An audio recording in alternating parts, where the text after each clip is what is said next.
Hello students, आज हम आपके थर्ड चैप्टर की कुछ बेसिक बातों को डिस्कस करेंगे। आपके चैप्टर का नाम है संख्याओं के साथ खेलना, that is playing with numbers. आज जो आपका इंट्रोडक्शन का सेकंड पार्ट है, आज हम आपको कुछ नए टॉपिक्स को इंट्रोड्यूस करवाएंगे। तो देखिए, आपका पहला टॉपिक क्या है आज का, अभाज्य और भाज्य संख्याएं। देखिए क्या होती हैं वे संख्याएं जिनके गुणनखंड यानी कि फैक्टर्स एक और स्वयं वह संख्या ही होते हैं। यानी कि कोई भी संख्या जिसके जो गुणनखंड है या फिर फैक्टर्स है, या तो एक हो या तो वह संख्या खुद वही संख्या हो। जैसे कोई संख्या मान लीजिए 12, उसके फैक्टर या तो एक हो या तो 12 हो, या फिर कोई और भी आप संख्या ले लीजिए कि जिसके गुणनखंड या फैक्टर्स हैं या तो एक हो या वही संख्या हो, खुद वही संख्या हो, तो उन संख्याओं को हम क्या बोलते हैं, अभाज्य संख्याएं कहलाती हैं। यानी कि अभाज्य संख्याएं कौन सी होती हैं, जिनके जो गुणनखंड है या तो एक हो या तो वही जो संख्या है वह स्वयं ही हो। ठीक है, तो देखिए एग्जाम्पल्स देखते हैं इसके। मान लीजिए 2 है, ठीक है। 2 क्या है, 2 के अगर हम फैक्टर्स बोले तो कौन कौन से होंगे, 2 × 1, बस यही फैक्टर्स हो सकते हैं इसके। तो इसके फैक्टर के कौन कौन से, या तो 1 है या तो फिर 2 है, यही है इसके फैक्टर्स। तो हमने क्या पढ़ा था, या तो 1 हो या तो स्वयं वही संख्या हो। अब इसमें भी देख लीजिए, जो 2 के फैक्टर से या तो 1 है या तो फिर 2 खुद ही है। ठीक है, तो इसका मतलब ये 2 क्या है, एक अभाज्य संख्या से। अब 3 को देख लीजिए, 3 का भी क्या होता है, 3 × 1, इसके फैक्टर्स भी क्या है, यही 2 हैं, या तो 1 है या तो वो संख्या खुद ही है। ठीक है, तो 3 भी क्या है, एक अभाज्य संख्या है। उसके बाद अगर हम 4 की बात करें, 4 क्या होता है, 4 के तो कई सारे फैक्टर्स होते हैं। 4 × 1 भी लिख सकते हैं हम, या फिर 4 को हम 2 × 2 भी लिख सकते हैं। तो इसका क्या है, 1 और 4 तो है ही इसके फैक्टर्स, लेकिन उसके अलावा 2 भी क्या है, इसका फैक्टर या फिर एक गुणनखंड है। तो इसका मतलब जो 4 है वो क्या है, एक अभाज्य संख्या नहीं है। उसके बाद आता है 5। 5 को हम कैसे लिखेंगे, 5 × 1, इसके अलावा और तो कोई फैक्टर नहीं है ना इसका, तो इसका मतलब 5 भी क्या है, एक अभाज्य संख्या है। उसके बाद 6 देखिए, 6 का क्या होगा, 6 × 1, 2 × 3, ये सारे इसके फैक्टर्स हैं। ठीक है, तो 6 और 1 के अलावा भी 2 और 3 क्या है, 6 के फैक्टर्स है। इसका मतलब ये भी क्या है, एक अभाज्य संख्या नहीं है। तो ऐसे ही आप और एग्जाम्पल्स देख लीजिएगा। तो अभाज्य संख्याएं कौन सी होती हैं कि जिनके जो गुणनखंड है या तो एक हो या तो वह संख्या खुद ही हो, वे क्या होती है, अभाज्य संख्या ही होती है। तो अभी हमने कौन कौन सी अभाज्य संख्या देखी, 2, 3, 5, ऐसे ही 7 को अगर देखेंगे तो 7 भी क्या होगा, 7 × 1, 2 ही फैक्टर्स है उसके भी। तो ये भी क्या है, एक अभाज्य संख्या है। उसके बाद आता है आपका भाज्य संख्याएं, वे संख्याएं जिनके 2 से अधिक गुणनखंड होते हैं। अभी देखिए, अभाज्य में हमने क्या देखा था, 2 गुणनखंड थे ना, या तो एक था या तो वह संख्या खुद थी, यानी कि 2 गुणनखंड तो थे अभाज्य संख्याओं के भी। अब भाज्य संख्याएं कौन सी होती है, जिनके 2 से अधिक, देखिए 2 से अधिक गुणनखंड होते हैं, वो क्या होती है, भाज्य संख्याएं कहलाती है। अब यहीं से देख लीजिए, एक एग्जाम्पल तो 4 है, इसके 4 और 1 में, उसके अलावा 2 भी है। 4 के फैक्टर्स क्या है, 4 × 1 और होता है एक 2 × 2। तो इसके फैक्टर्स कौन कौन से हैं, 4 के, 1, 2 एंड 4, 2 से ज़्यादा है। इसका मतलब ये क्या है, एक भाज्य संख्या। उसके बाद 6 था, क्या था, 6 × 1 था, 2 × 3 था। तो इसके फैक्टर्स भी क्या थे, 1, 2, 3 एंड 6। इसका मतलब ये भी क्या है, एक भाज्य संख्या है। इसके अलावा एग्जाम्पल देख लिए, 7 क्या थी हमारी, एक अभाज्य संख्या थी। तो भाज्य संख्या क्या होती है, 8 देख लीजिए, उससे आगे 8 का क्या होगा, 8 × 1 होता है, 4 × 2 होता है, यही होते हैं इसके फैक्टर्स। तो इसके क्या आएंगे, 1, 2, 4 एंड 8 एंड सो ऑन। बहुत सारी ऐसी संख्याएं होती है जिनके भी गुणनखंड 2 से ज़्यादा हो, वो होती हैं भाज्य संख्याएं। और जिनके गुणनखंड या फिर फैक्टर्स जो हैं सिर्फ 2 हो, यानी कि या तो एक हो या फिर वह संख्या खुद हो, वो क्या होती है, अभाज्य संख्याएं कहलाती हैं। ये था आपका भाज्य और अभाज्य संख्याओं के बारे में थोड़ा सा इंट्रोडक्शन। आगे देखिए, आपका एक स्पेशल नोट है कि एक न तो अभाज्य संख्या है और ना ही भाज्य संख्या। जिसे ध्यान से देख लीजिए और याद कर लीजिएगा कि एक ना तो अभाज्य संख्या के अंदर आता है और ना ही भाज्य संख्या के अंदर आता है।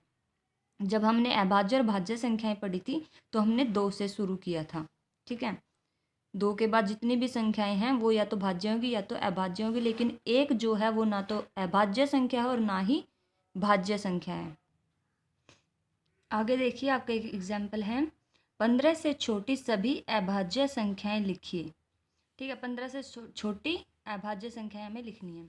अब देखिए, पहले तो 15 तक की सारी संख्याओं को आप लिख लीजिए, 1 2 3 4 ऐसे करके। अब देखिए इसने पूछा क्या है, 15 से छोटी संख्या पूछी है, तो 15 को तो आप कैंसिल कर ही दीजिए। उसके बाद देखिए, अब हमें क्या करना है, इसमें से अभाज्य संख्याओं को अलग करना है। देखिए 1 क्या था, 1 क्या ना तो भाज्य संख्या है ना ही अभाज्य, तो इसको भी कैंसिल कर दीजिए। उसके बाद देखिए 2 हमने पढ़ा था, 2 के फैक्टर्स क्या होते हैं, 2 और 1 होता है सिर्फ, तो ये क्या है, एक अभाज्य संख्या है। क्योंकि अभाज्य संख्या कौन सी संख्या थी, जिसका जो गुणनखंड है वो या तो 1 हो या तो वो संख्या खुद हो। तो 2 हमने देखा था अभाज्य संख्या, उसके बाद 3 भी अभाज्य संख्या है। जो 4 है इसके फैक्टर्स क्या हैं, 1 है, 4 है, 2 है। इसका मतलब ये क्या है, अभाज्य संख्या नहीं है, क्योंकि इसके फैक्टर्स 3 हैं। ठीक है, उसके बाद 5 क्या थे, एक अभाज्य संख्या थी। उसके बाद 6 है, 6 के क्या थे, 2 3 1 6 क्या थे, सारे फैक्टर्स थे, तो ये भी अभाज्य संख्या नहीं है। उसके बाद 7 एक अभाज्य संख्या है। 8 नहीं है, क्योंकि इसके फैक्टर्स क्या हैं, 4 है, 2 है, 1 है, 8 है।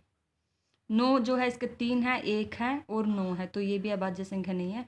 10 जो है इसके भी 5 2 1 और 10 है, तो ये भी अभाज्य संख्या नहीं है। उसके बाद 11 देखिए, 11 के फैक्टर्स क्या होते हैं, 11 और 1 होता है सिर्फ।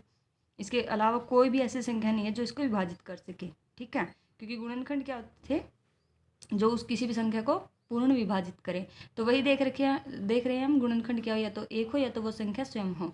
तो ये भी क्या है, एक अभाज्य संख्या। उसके बाद 12 के क्या है, 1 भी है, 2 भी है, 3 है, 4 है, 6 है। अगर हम इसको डिवाइड करेंगे तो देखेंगे वो इसको पूर्ण विभाजित करेगी, तो इसके गुणनखंड क्या है, ये सारे हैं, तो ये भी क्या एक अभाज्य संख्या नहीं है। उसके बाद 13 जो है, 13 का क्या है, 1 है और 13 है।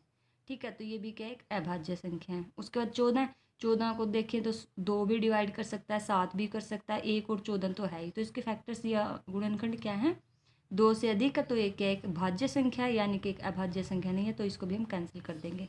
अब देखिए 15 से छोटी सभी अभाज्य संख्याएं कौन कौन सी हैं, 2 3 5 7 11 और 13, ये क्या है, 15 से छोटी सभी अभाज्य संख्याएं हैं आपकी।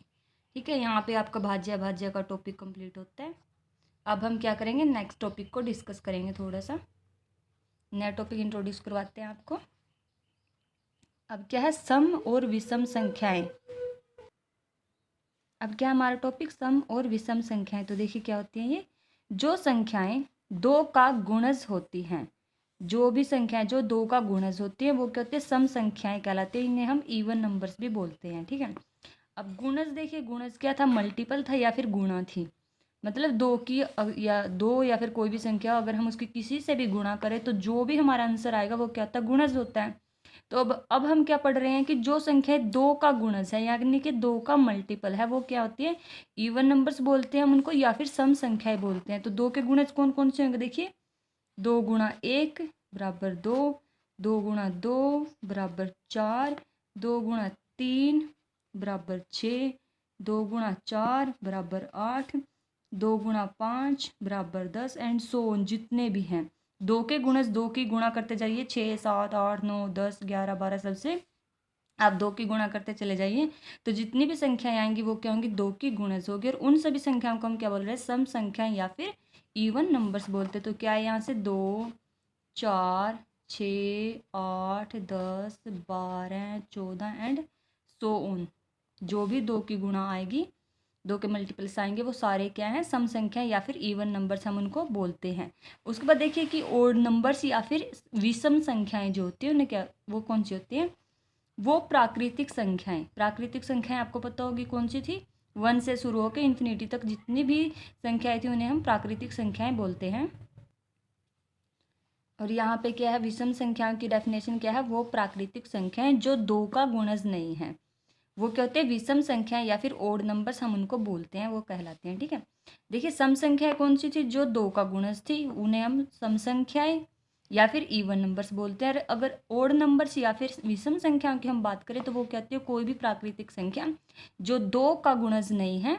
या मान लीजिए आप सिंपली देख लीजिए, 2 के पहाड़े में जो चीज़ नहीं आएगी 2 का पहाड़ा तो आपका आता होगा, तो 2 के पहाड़े में जो भी संख्या नहीं आएगी वो क्या है, 2 का गुणज नहीं होगी, और 2 का गुणज नहीं होगी तो वो क्या होगी, विषम संख्याएं या फिर ओड नंबर्स बोलेंगे हम उसको। तो देखिए अब कौन कौन सी थी, 1, 3, 5, 7, 9, 11, 13 एंड सोन, बहुत सारी संख्याएं हैं जो 2 का गुणज नहीं है, यानी कि 2 की किसी भी संख्या से अगर हम गुणा करें तो हमें पता है कि 2 की गुणा किसी से कर लो 1 नहीं आएगा, कभी भी 3 भी नहीं आएगा, 5 भी नहीं आएगा। तो बस यही चीज़ है कि जो 2 का गुणज नहीं है वो है आपकी विषम संख्या या फिर ओड नंबर्स, और जो 2 का गुणज होती हैं वो होते हैं सम संख्या या फिर इवन नंबर्स। अब देखिए कुछ एक पॉइंट्स हैं। 2 सबसे छोटी अभाज्य संख्या है जो एक सम संख्या भी है। देखिए अब अगर हम अभाज्य संख्या की बात करें तो यहाँ देख लीजिए आप, अभाज्य संख्याएं कौन कौन सी थी, हमने अभी देखा था 2 था, 3 था, 5, 7, 11 एंड सोन, बहुत सारी संख्या थी, अभाज्य संख्या थी। अभाज्य संख्या कौन सी थी, जिनका गुणनखंड या तो वो संख्या खुद हो या तो एक हो, ये सारी संख्याएं थी अभाज्य संख्याएं। अब इसने क्या बोला कि 2 जो है सबसे छोटी अभाज्य संख्या है, ठीक है, क्योंकि 2 से छोटी कोई भी अभाज्य संख्या नहीं है। हमने पढ़ा था कि जो 1 है वो ना तो भाज्य संख्या है और ना ही अभाज्य संख्या है, ठीक है। तो इसके अकॉर्डिंग तो क्या है, सबसे छोटी अभाज्य संख्या कौन सी है, 2 है। और उसके बाद अगर हम पढ़ें तो वो क्या एक सम संख्या भी है। हमने पढ़ा था कि सम संख्याएं कौन सी होती है, 2 का गुणज होती है, तो 2 गुणा 1 क्या होता है, 2 ही होता है। इसका मतलब 2 क्या एक सम संख्या भी है। तो इसका मतलब क्या है कि 2 जो है सबसे छोटी अभाज्य संख्या है जो एक सम संख्या भी है। उसके बाद नेक्स्ट पॉइंट देखिए, 2 के अतिरिक्त सभी अभाज्य संख्याएं विषम हैं। ये बात बिल्कुल सच है, क्योंकि जो भी हमारी विषम संख्याएं थी, विषम संख्याएं कौन सी थी हमारी, जो 2 का गुणनखंड नहीं थी ना, सॉरी 2 का गुणज नहीं थी, वो क्या थी, 1, 3, 5, 7, 9, 11, 13, ये सारी क्या थी, विषम संख्याएं थी। अब इसने क्या बोला कि सभी अभाज्य संख्याएं विषम हैं, कि 2 जो है एक इकलौती ऐसी अभाज्य संख्या थी, 2 एक अभाज्य संख्या तो है लेकिन वो क्या सम संख्या, और इसके अलावा जितनी भी अभाज्य संख्या, अब इसमें से देखिए अभाज्य संख्या कौन कौन सी है, तो 1 तो होता नहीं है, 3 है, 5 है, 7 है, 11, 13 है। ऐसे अगर हम और अभाज्य संख्या देखें तो इसके बाद आएगी 17।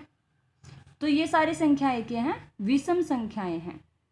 तो हमारा जो कंक्लूजन है वो क्या निकलता है कि 2 जो है सबसे छोटी अभाज्य संख्या है जो एक सम संख्या है, या फिर बोल सकते हैं 2 एक इकलौती ऐसी सम संख्या है जो क्या है एक अभाज्य संख्या भी है।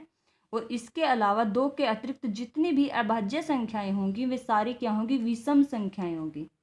सारी संख्याएं क्या होगी, विषम होगी। कोई भी सम संख्या 2 के अलावा ऐसी नहीं है जो क्या हो एक अभाज्य संख्या भी हो। तो यहाँ पे आपका भाज्य, अभाज्य और सम विषम संख्याओं का टॉपिक जो है कंप्लीट होता है।